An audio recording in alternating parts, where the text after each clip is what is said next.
গোটা বিশ্বে শিশু মৃত্যুর হার নেহাত কম নয়। ভারতে সেই হার বছরে প্রায় 15%। আর এই মৃত্যুর কারণ নিউমোনিয়া।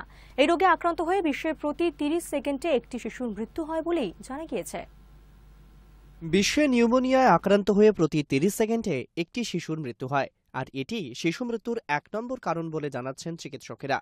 নিউমোনিয়ায় আক্রান্ত হয়ে পাকিস্তানে 5 বছরের কম বয়সী প্রায় 92,000 শিশু প্রতি বছর মৃত্যুবরণ করে। এটি পাকিস্তানের মোট শিশু মৃত্যুর 18% বলে জানা গিয়েছে।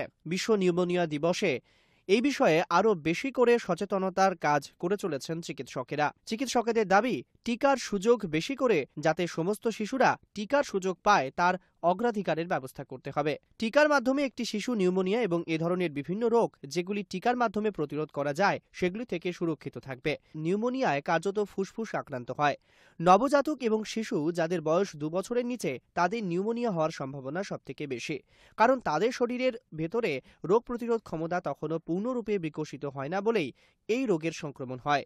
নিউমোনিয়ার লক্ষণ হচ্ছে শিশুরা ক্রমাগত এবং কিছুটা অস্বাভাবিকভাবে শ্বাস নিতে থাকে। এছাড়াও সর্দি, জ্বর, শরীর ঠান্ডা হয়ে যাওয়া, মাথা ব্যথা এবং শিশু নিস্তেজ হয়ে যাওয়াও এই রোগের লক্ষণ।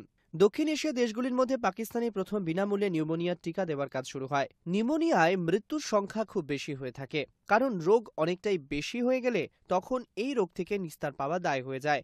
তাই জীবননাশকারী রোগের হাত থেকে মুক্তি পেতে টিকা শরীরের অ্যান্টিবডির তৈরির সাহায্য করে। টিকার মাধ্যমে গুটি বসন্ত, পোলিও, হাম, ডিপথেরিয়া, হুপিং কাশি, রুবেলা, মামস এবং টিটেনাসের মতো মারাত্মক রোগের হাত থেকে নিস্তার পাওয়া সম্ভব হয়। তাই যে কারণে বিশ্বে শিশু মৃত্যুর হার বেশি, সেই রোগের প্রতি আরও অনেক বেশি সচেতন হওয়ার আবেদন জানিয়েছেন চিকিৎসকেরা। Hi news network.